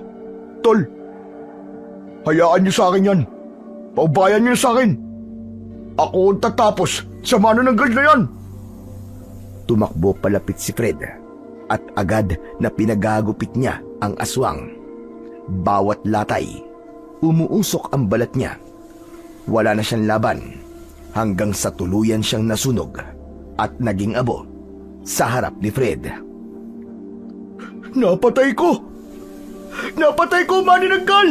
Ang galing ko! Nakapatay ako ng aswang! Nagkatinginan kami ni Sir Rico pagkatapos niyang mapatay ang aswang. Hinayaan na lang namin si Fred na magdiwang sa kanyang tagumpay. Ilang sandali pa, humahangos na lumitaw ang kapatid kong si Julius mula sa Nyugan. May bitbit siyang supot. Hoy, Julius! Ano bang ginagawa mo dyan? Ba't galing ka dyan? Ang kulit mo talagang bata ka, di ba sabi ko sa'yo? Huwag kang lalabas! Hindi ako makapaniwala na makikita ko siya sa lugar na yon. Hindi naman siya makasagot sa mga tanong ko. Maging siya ay nagulat din. O ano? Sagutin mo ako! Anong ginagawa mo dyan? Ang tigas talaga ng ulo mo! Kuya, ano kasi? Galing po ako dun sa may dulo ng nyugan. Hinanap ko po yung kalahating katawan ng manananggal. Tapos nilagyan ko po ng pagkarami-raming asin. Tapos nilagyan ko rin po ng dinikdik na bawang. Tapos po ng abo. Para hindi na po siya ulit makadikit dun sa katawan niya. Anong sabi mo? Teka. Paano mo naman nalaman kung nasan yung katawan ng manananggal? Kuya naman napakaulyanin mo. Nasabi mo sa akin kanina nung bumalik ka sa bahay, di ba? Pag alis mo, hinanda ko na yung mga gamit. Kasi natandaan ko yung kwento sa akin ni tatay noon. Na madali lang daw patayin ang isang manananggal basta't mahanap mo lang ang kalahati ng kanyang katawan. Ayun, easy. Tepok kagad ang manananggal. Di ba kuya, ang galing ko? Kung ganun, ay hindi lang pala ako tumapos sa aswang na yun. Ikaw din pala, Julius. Napakatapang mong bata ka. Mahusay ang ginawa mo, Julius. Nakakahanga ang ginawa mo. Kaya nga Pero teka, sino ba yung aswang na yun? At bakit dito pumapatay sa lugar natin? Sasagutin na sana ni Julius ang tanong ni Fred. Pero agad ko siyang pinigilan. Hinawakan ko ng maigpit ang balikat ng kapatid ko. Isang hudyat na dapat siyang manahimik. Baka kasi mahirapan siyang tanggapin na yung babaeng muntik niya ng mahalin ay ang halimaw na pumatay sa kaklase at kaibigan naming si Lita. Hindi namin kilala. Siguro, ligaw lang dito sa baryo ang hayop na yun. Isang ligaw na demonyo na naghahanap ng mabibiktima. Pero ang importante, wala na siya. Patay na siya ngayon at hindi na siya makakapambiktima pa. Kuya, pero di ba sabi mo? Oo, Julius, oo. Naligaw lang talaga siya. At ngayon wala na siya. Tapos na ang lahat. Grabe naman. Talagang hindi mo na masasabi ang panahon ngayon, ano? Hindi na lang masasamang loob at dumadami. Pati mga aswang din. Grabe, kawawa si Tandang Sheila at si Lita na nabiktima ng hayop na to. Kung di lang to abo, tatagtarin ko pa to ng pinong-pino eh. Nagkatinginan kaming muli ni Julius. Ang pananaw na yon ni Fred ay hindi na namin itinama para hindi na siya masyadong mag-usisa pa. Pinanindigan na lang namin ang kwento namin sa kanya na isang ligaw na halimaw lang ang nanggulo sa amin. Samantala, matapos ang halos 2 araw, nanganak na si Ma'am Clara na asawa ni Sir Rico ng isang malusog na sanggol na lalaki at pinangalanan nila itong David. At mula nang matapos ang kahindik-hindik na gabing yon, naging magkakaibigan na kaming 3 nila Sir Rico. Doon na kaming magkakaharap sa inuman kapag may oras. At hindi lang yon, doon kami madalas sa bakuran ng kanyang mansyon. May masasarap kaming pulutan at nakakatikim na rin kami sa wakas ng mga stateside at masasarap na alak. Doon din namin siya mas lubos pang nakilala. Hindi lang pala siya mayaman, kundi sobrang yaman pa. Isa siyang retiradong opisyal at matagumpay na negosyante na naganap lang ng tahimik na lugar para sa kanyang pamilya. At matapos ang 2 taon, binili niya ang koprahan na pinagtatrabahuhan namin ng kaibigan kong si Fred. At alam mo, Sir Blair, ginantimpalaan niya kami sa ginawa naming pagtulong sa kanya. Ang koprahang yun, ginawa niya kaming tagapamahala. Samantala si Fred naman ay paminsan-minsan pa rin naaalala ang magandang dalaga. Noon, panay ang tanong niya kay Aling Nena kung saan nagpunta yon, pero wala din namang maisagot ang ginang. Walang nakakaalam sa totoong sinapit niya. Pero kami ni Julius, alam namin ang buong katotohanan. Nanatiling tikom ang bibig namin sa naging kinahinatnan niya. Si Julius naman, sinuportahan siya ni Sir Rico sa pag-aaral. Ilang beses ko pang tinanggihan yon, pero ilang beses din niya akong kinumbinsi na siya na ang bahala kasi marami din daw siyang mga iskolar na tinutulungan. Kaya pumayag na din ako kalaunan. At bilang ganti naman, pinagbubuti naman namin ni Fred ang trabaho namin sa kuprahan. Hindi na itak ang hawak namin, kundi libro ng mga transaksyon sa negosyo. Hindi na din kami isang kahid, isang tuka. Hindi na kami utusan. Kami na ang nag-uutos sa mabuting paraan. Mas kagalang-galang na ang itsura namin ng kaibigan kong si Fred dahil mga manager na kami. Brad, sipin mo no? Sino ba mag-aakala na matutupad natin ang mga pangarap natin? May minamanage na tayong malawak na kuprahan. Hindi na lang tayo basta utusan. Kundi, ginawa pa ni Sir na kasosyo niya. Tapos si Julius, nakapagtapos. Ang galing no? Parang kailan lang. Nagbibilang tayo ng barya pambili ng 4 kantos. Tapos ngayon, eto na tayo. Kaya nga hindi ko akalain na tama pala talaga ang tatay ko nang sabihin niya sa amin na may naghihintay na biyaya sa mga taong hindi maramot. Hindi natin ipinagdamot ang tulong natin kay Sir Rico at Ma'am Clara, kahit pambuhay natin ang nakataya. At itong lahat ng to, ang naging kapalit. Ang astig, di ba? Oo nga Ang galing talaga ng tatay mo at napakabuti ng Panginoong Diyos. Siyempre, tatay ko yun Ang lahat ng galit, tampo, at hinanakit na kinikimkim ko sa tatay ko sa loob ng mahabang panahon ay tuluyan ang naglaho. Napalitan ito ng wagas na paghanga at paggalang. Napagtanto ko na ang bawat sakripisyo at paghahandang ginawa niya noon ay hindi para sa kanyang sarili, kundi para sa kaligtasan naming magkapatid at ng buong baryo. Ngayon, mas higit ko nang nauunawaan ang tunay na halaga ng pagiging albularyo niya.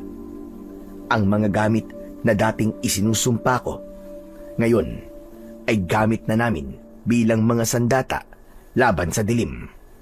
Sapagkat kami ni Julius, kahit may kanya-kanya na kaming trabaho, ay hindi tinalikuran ang tungkulin namin bilang isang anak ng magaling na albularyo.